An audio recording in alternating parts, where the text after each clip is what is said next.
So for the linear uh,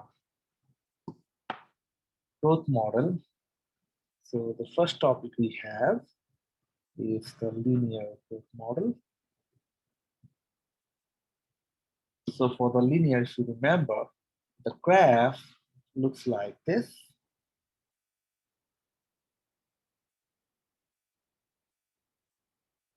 That means the changes, will be a straight line. I mean, when you plug in the values, let's say this x-axis is in year, so you'll have certain time duration here, and this is, let's say, population of a certain thing, or it could be anything, to be honest. We have seen this, right? So the graphical representation of a linear model uh, would look like this. If we graph it, if we try to visualize this, it will be a straight line. That means uh, as you go to your right, you'll see that it's increasing at a certain pace. It's not really accelerating. It's keeping that pace intact. So uh, you might have an information like this in the year 2000. Let's say in Laramie, we had 25K, that means 25,000 people living in Laramie, I'm talking about. In 2005, let's say it became 27.5K. And in 2010, oh, sorry, it became 30. So you can see whichever time duration you pick up, it's either this one, oops, either the first two or the second two, or even these two, you'll have the same D. Do you remember what D was? D was nothing but the change in output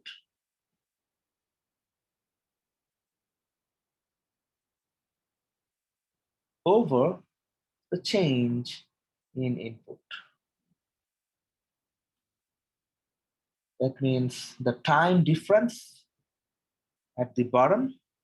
I shouldn't use this, this might create confusion anyway. And the population change at the top. Okay, so whichever time duration you pick, you'll see you'll have in some problems it will not be exactly same, but it will be quite near.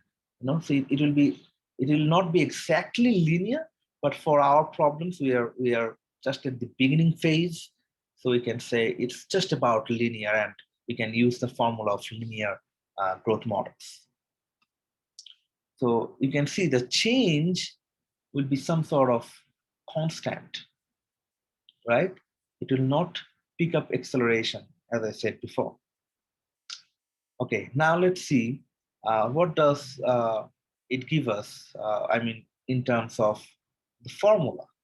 So we'll have two form of formula. One will be the recursive one, the other will be the explicit one. So let's see really quickly what would be the recursive or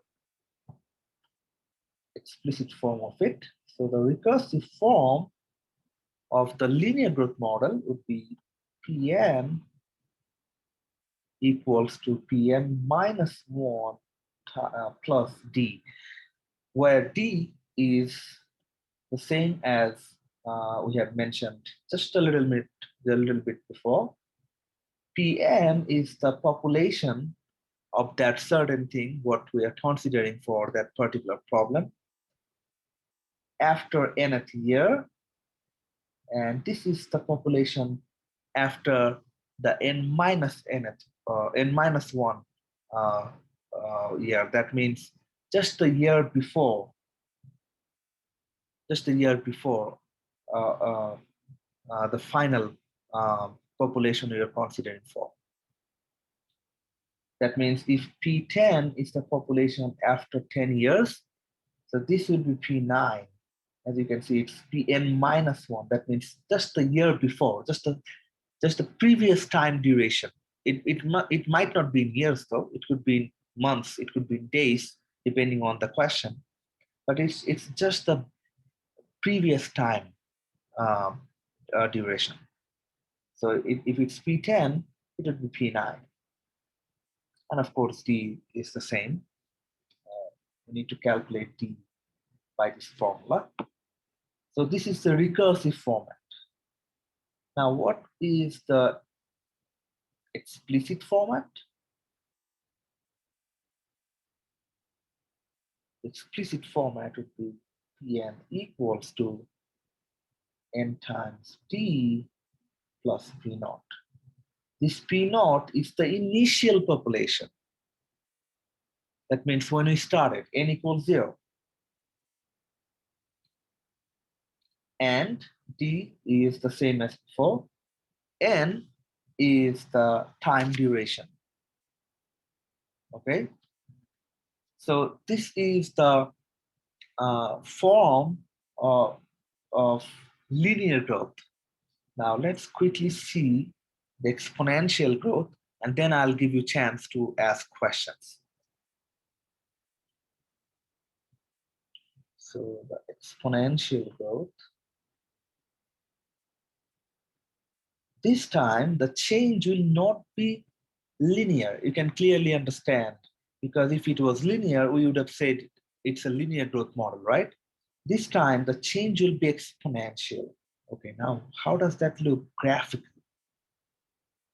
Graphically, it looks like this. That means as you progress, you can see the change. Okay, let me show the linear one as well. The linear one would have looked like this. As you can see, you have a certain acceleration in change as you progress to your right. It could be in this direction as well, if the population is decreasing or something like that. So the main idea of exponential growth is you'll have a certain rate at which the population will be changing. Okay, and of course we'll have two different format of the formula. Let's quickly see that as well. So the recursive one would be Pn equals to 1 plus R times Pn minus 1. Again, Pn is the population at the nth, at or after the nth year, depending on the question.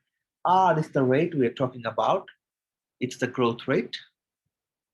And Pn minus 1 is the population, just the previous time duration. Time interval, you might say. Okay, and the explicit format would be Pn equals to 1 plus R to the n times P naught. Again, P naught would be the initial population. R is the growth rate, N is the time interval, and Pn, of course, is the population after or at the nth year. Okay, now, any question up to this? Anything you want me to rediscuss or you want to clarify? It's just a recap, by the way.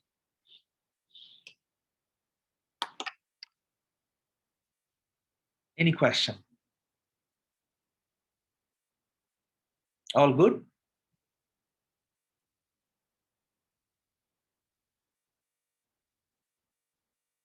Okay, let's move on then. Now, the last homework problem, the homework is still available, so I'm not going to solve the exact problem, but I'm going to show how can you do that if you want. If you want to solve a problem like this, because I was told yesterday about it. So if you have a question, for example, let's say Wyoming received 5,000 vaccines in March, okay, and sorry, pardon my bad handwriting, okay, and in April,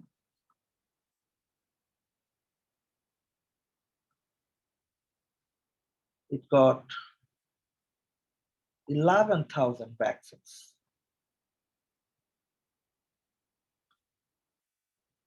But in May, for some reasons,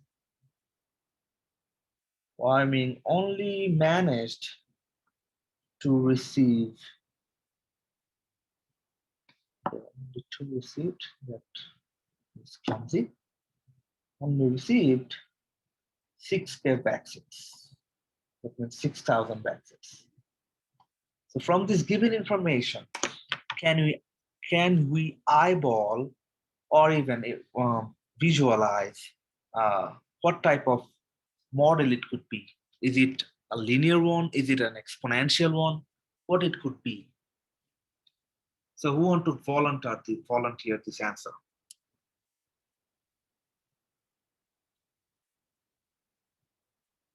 Just try to understand the question, what are the given informations, and try to synchronize this with the known formula. So who wants to volunteer this? Okay, Madison says it's linear. Okay, is there anyone who has a different opinion?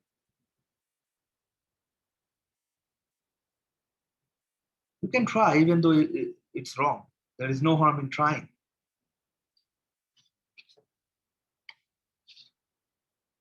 Everyone else? Well, Yeah. I don't think it would be linear because it's not growing by an equal amount each time. But I'm not sure it's exponential either. Okay. Okay. We have two different opinions. Anyone else? So I have one answer that is linear. The other one is definitely not linear, but she's not sure whether it will be exponential or not. Anything else?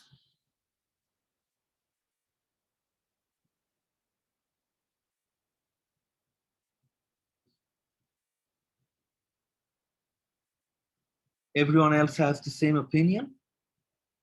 Is there anyone who um, says it's exponential? No one at all? Yeah, I think it's exponential. Okay, so finally we have three different opinions. Okay, so what made you think exponential? What made you think that it would be exponential? Well, just kind of how it was talked about previously, where it's not going up by like it's not increasing, so it's going up and down, which is why I think it's exponential. Okay, good point. Good point. Anyone else has a slightly different opinion? Because we almost have the same, or rather, all possible results from it. We can have only three different results from it. It could be linear, it could be exponential, or it could be neither. Right? Anyone else has a different opinion on this? I mean, has a better explanation rather? Okay, let me just show how can you actually uh, negate one of the basic requirements of each growth model, and then you can cancel or see if it satisfies your model or not. Okay. Now, the first one you can see, it's from 5K, I mean from 5,000, it's going to 11,000. Okay, so it's increasing by 6,000. Next, from 11,000, it's going back to 6,000. So it's decreasing by 5,000. So if I want to graph it somehow, so first of all, it will increase by 6, let's say, and then it will decrease by 5. So it will look like this. Now, can you tell me whether it should be linear, exponential, or what it could be? Now you have the graph. Let's say you have one more hint. Does it look linear? Does it look exponential? What conclusion can we make from it? Or if it's linear, why can we exclude exponential growth model from this given information? If it's not linear, why we can say that it's not linear? So if we can answer these questions, this will make our life easier. Okay, so if you remember, for the linear growth model, it goes, it could be, let me use a different color for it. It could go in either direction, but it will have the same change. You know, as you progress, the change will be the same, or not exact. If not exactly same, it will be quite the same. It will be pretty close. That means the change, if you are going to the right, it will either work like this. That means it will go straight up, or it will come straight down like this as you progress to your right. But it will be a straight line, right? We know that.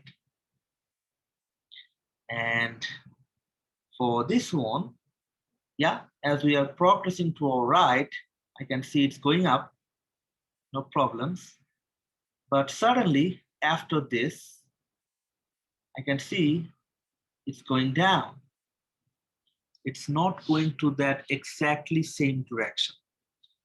Again, is it linear growth?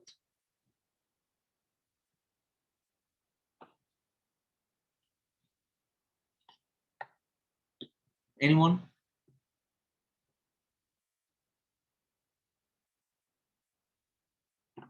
Is it linear?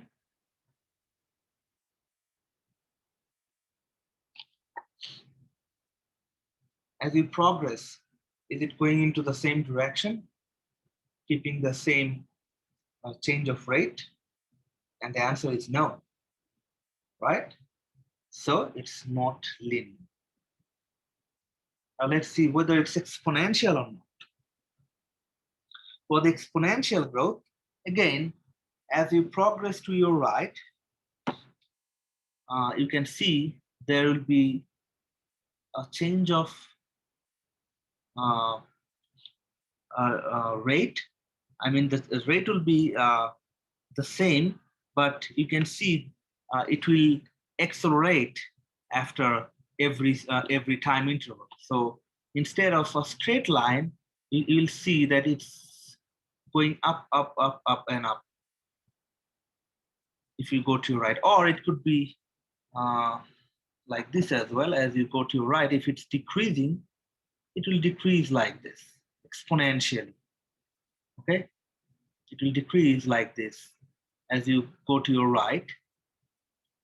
If it's decreasing with a certain rate, you'll see that instead of a straight line in this direction, you'll see a certain negative acceleration it's getting, and it's decreasing at a at a higher rate than the linear one. You can see the curve coming down really, really quick. Okay, so for this one, can you eyeball anything like that?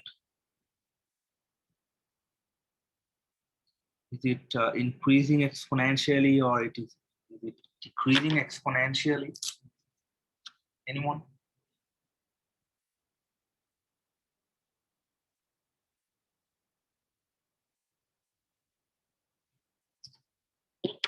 First of all, is the question clear?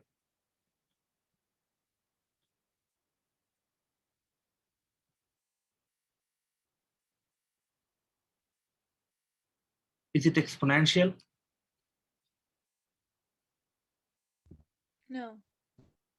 No, you can see, right? It's going up and then suddenly again it's coming down. So we'll say no, it's not exponential either. So the answer could be neither. It's neither linear nor exponential. Okay, now take a minute or two and see if you have any question. Anything that you want me to rediscuss.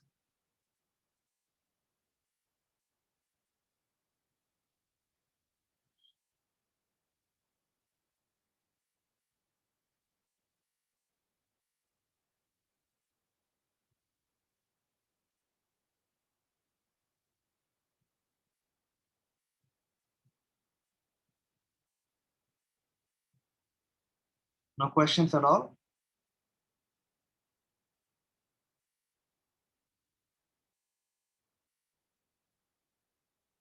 All good? Great. Okay, now finally we can move to the new topic. Let's move to the new topic, which is the logistic growth. Probably the last topic of this growth models.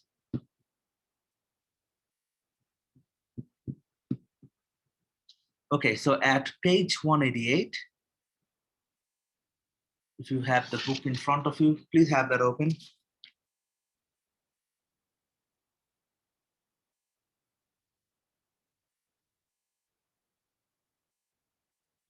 So now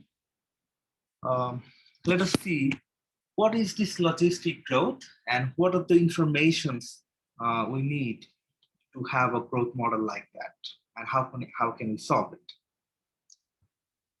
And before going for the model itself, we want to know one definition, which is carrying capacity.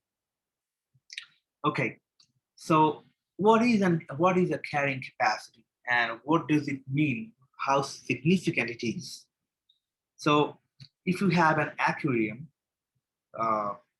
let's say a bowl and water, and you have two goldfishes, and if you don't give enough food to those fishes, will it survive? Or how long do you think it will survive? I mean, I'm not talking about the time duration. I mean, will it survive for a long time if you don't provide food to it? If you don't provide it with enough water, will it survive?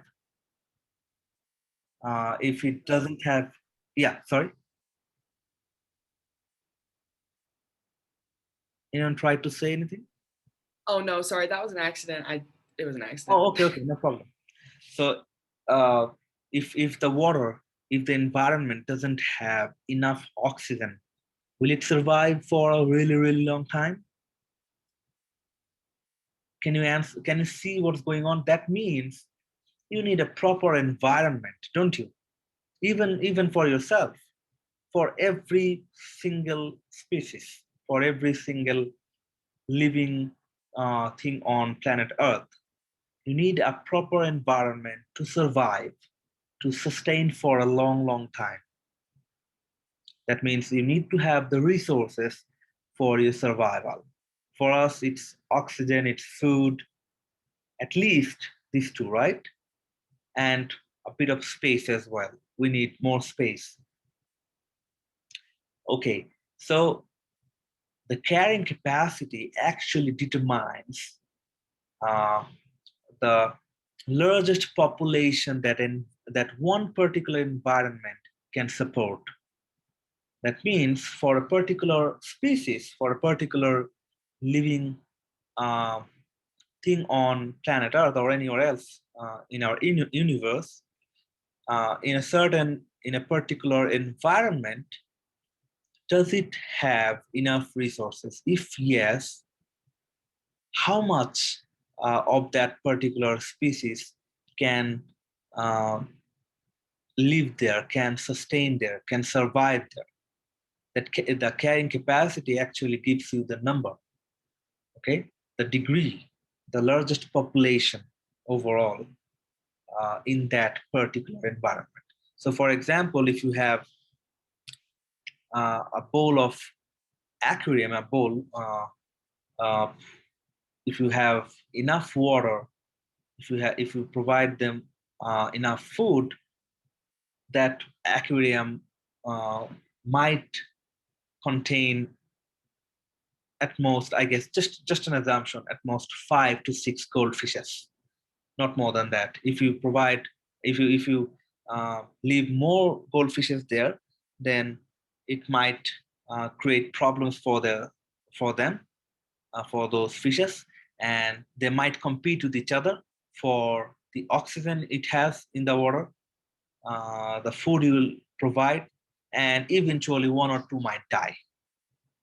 So my assumption would be the carrying capacity of that aquarium is 5 goldfishes. That's just an assumption, just an example. Can you see where I'm going? Everyone?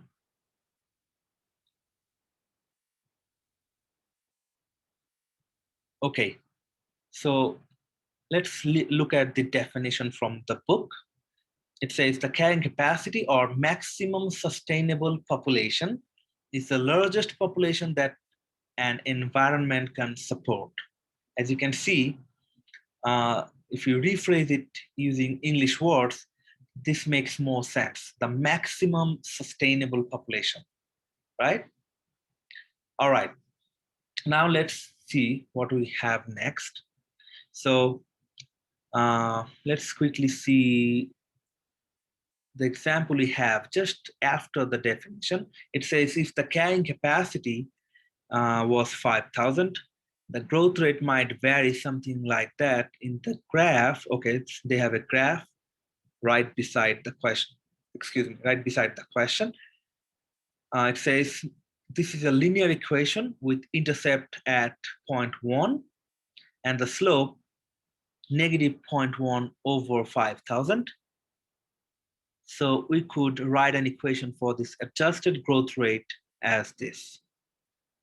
Okay, so before we do this adjusted growth rates, we need to understand what's going on here.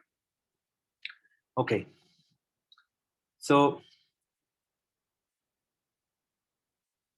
what's 0.1 here? Oh, okay, I see. So if you remember, can you see the screen I'm sharing? Everyone? Yes. Okay. Yeah. So if you remember the linear growth model, the formula looked like this. Pn, we'll mostly use the recursive one, or rather explicit one. Whatever we have, this two is the linear growth. This two is for the linear growth model. Okay, and now we know that for the recursive format, we have Pn minus 1 plus d, where d is the slope, right? D is the change. And Pn minus 1 is the population in the previous time interval. And here, P naught is basically the initial population, but if you remember, let me give you a quick reminder. It's actually the resemblance of this equation, y equals mx plus b, which is the equation for the linear model. Any straight line, I mean, has a format like this. You can express a straight line using this equation, where b is the y-intercept, if you remember, y-intercept. Now, who can tell me what is an y-intercept? This is just a flashback to the discussion we had a couple of weeks back. What is the y-intercept? We will actually need this again. Anyone? Is it where the line crosses on the y-axis? Very good, yeah. So y-intercept is this. Let's say a graph intersects the y-axis at this point. So the y-intercept is this length, starting from the 0, 0 up to the intersecting point. This length is called the y-intercept, which is b in our y equals mx plus b equation.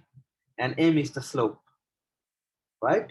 So if we have Pn equals to n times d plus p naught, this p naught is technically the y-intercept, right? We have discussed it before, just a quick reminder. And this d is, of course, the slope. Oh, sorry. Ah, God. Sorry about that. Let me quickly start sharing my screen again.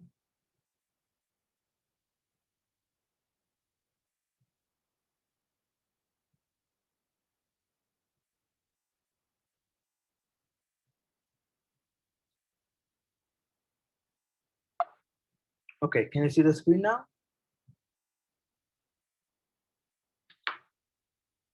Yes. Okay, fine. All right. So this d is the slope, and this p naught is the y-intercept. So using this explicit format, we'll actually try to see how does the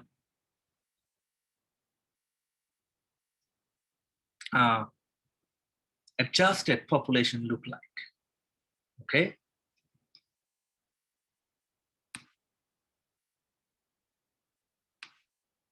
Just give me a second.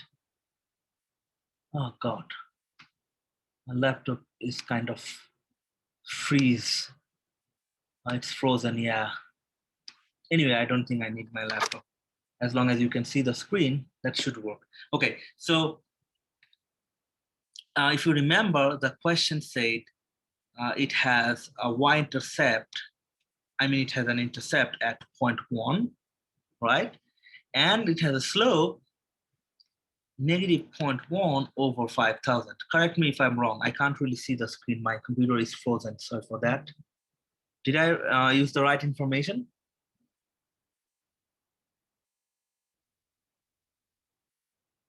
Can you confirm it? Is this right? Yeah, that's right. Okay, thank you. Thank you. So this is the y-intercept then, and this is the slope. So this is the d. So let me write p naught here. So this is p naught.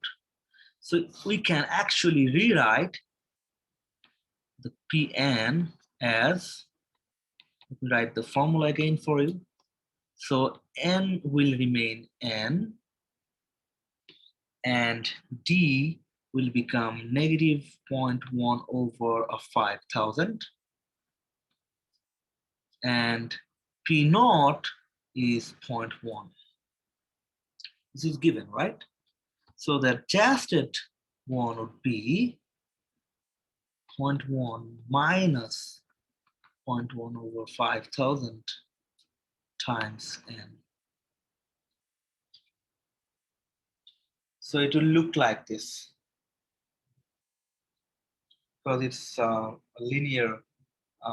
It's decreasing, but it's taking the linear route.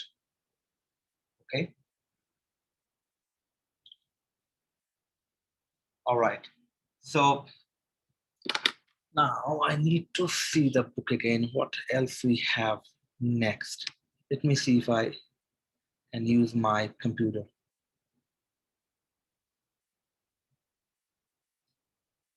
Oh yeah, finally it worked. Anyway, at page 188 here, yeah. So you can see the R adjusted one. So it's pretty similar. So they have said the R adjusted one would be, so basically they are saying that it's the adjusted growth rate. Okay, and why do you need to change the adjust, or rather find the adjusted growth rate? That's the question for you first. So generally the growth rate is given, but for this particular problem they have gone for the adjusted growth rate. And why do you think they have gone for that? What could be the reason behind that?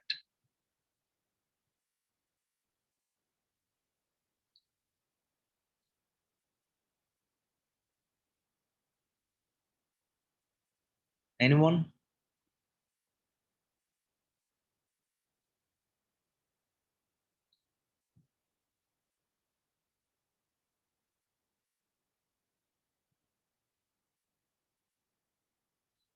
So this is basically because of the carrying capacity. So when there is a certain carrying capacity, when it's given, that means we need to take care of that first. Simply because if you have a population which goes past the carrying capacity, as I said just a couple of minutes before, that if the carrying capacity of an aquarium is, let's say, 5, and if you if you put more fishes on that bowl, let's say 7, it will compete with each other for food and oxygen, and some of the fish will die by competition. So that means when the population exceeds the carrying capacity, there won't be enough resources for whatever the population is to survive there. Okay. And certainly what it means, then the growth rate will start to get decreased. So that means we'll have a negative growth rate. And why is that? What's the scientific reason? I mean, mathematical reason behind it? Okay, so if the carrying capacity is 5, if you provide 7, then somehow or other, it needs to reach that carrying capacity level so that the other fishes can survive. So that means it will decrease back to its carrying capacity. Of course, only if it exceeds the carrying capacity. You can see it will decrease back to the carrying capacity, because the carrying capacity, as we have mentioned by the definition, the largest population the environment can hold, it can support. So if you provide more, it will not survive. It will have to decrease back to the carrying capacity level. Okay, all right. So now, first of all, we want to see how does the logistic growth model look like. Then we'll go back to the adjusted growth rate again. So the logistic growth model looks like this. Pn equals Pn minus 1 plus R times Pn minus 1. Oh, I don't think we need to use brackets for it. Okay, so this is the logistic growth model. And this is, of course, as you can see, we have n minus 1 here. That means the previous time durations population. That means it's the recursive form. All right. Okay. Now, if we have an adjusted growth rate,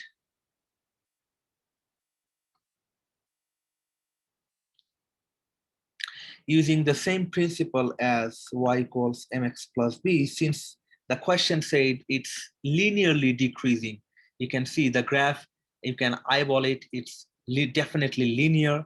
When you are moving to your right, it's definitely coming straight to you. Not you, I mean coming straight down. So it's definitely linear. So using that, we can clearly say that using the equation where our population is expressed in P, so that means it would be, let me write it in the exact format so that it makes more sense. So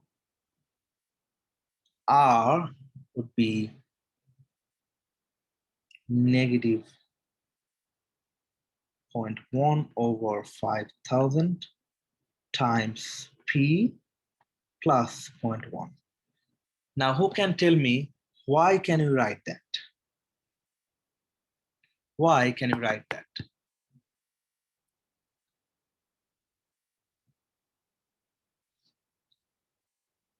Where does this P come from? What is this 0.1 and what is this guy in negative? Who can volunteer this? This is really important to understand. You can't really memorize it. You need to understand why is that? Which formula they have used for it? Anyone?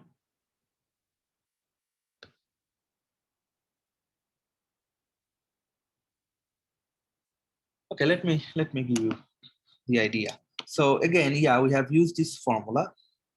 So basically, for linear equation, this y is the dependent variable which depends on x. It's a general idea, algebraic idea. This b is the y-intercept, and m is the slope, right? So as you can see, this adjusted growth rate definitely depends on the population. So here x is p. So let me write it for you. So this is how I can write it. So this is the slope, rather y-intercept, b, that's given. This is the slope, that's also given. And this is the independent variable, p, the population here, of course. So that's why we can use this formula and rewrite this adjusted growth rate. And of course, we can rewrite it in this way so that it looks good, although you don't need to rewrite it as long as you don't make a mess of it. So this is R adjusted. Any question up to this?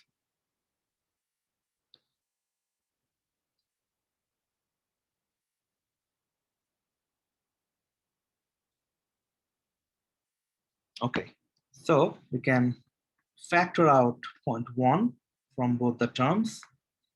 Now, a very quick question would be, if we factor out 0.1 from each of these terms, what would be inside this bracket?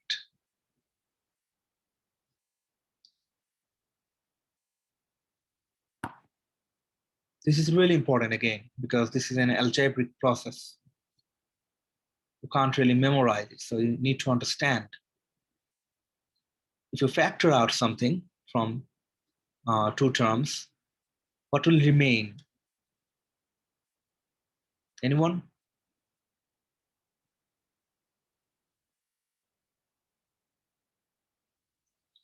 Let's do it this way. So let's say you have a equals 5b plus 10b squared. If I factor out 5b from it, what else I'll have?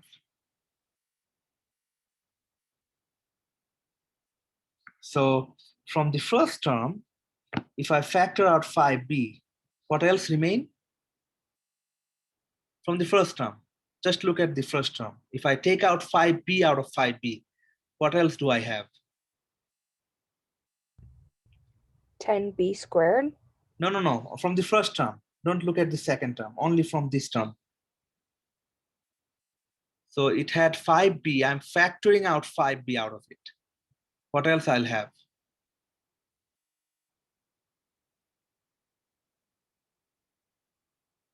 Anyone? Well, if you're factoring it out, you're trying to get 0 out of it, aren't you? By factoring out 5b, is it you're taking away the 5b? You can't have a 0, you're not really subtracting it. Rather, you are writing it as a product of something. So when you multiply it back, you need to get 5b as the product. So that means we'll have 1 here. Can you see what's going on? Because if you multiply 5b by 1, again, you will get 5b back. Can you see what's going on? That means when you factor out something, it should give you the same thing if you multiply the terms again. It should give you, it should return you the same thing. So you need to have, it must be 1 because you had 5b, you're taking all 5b out of it.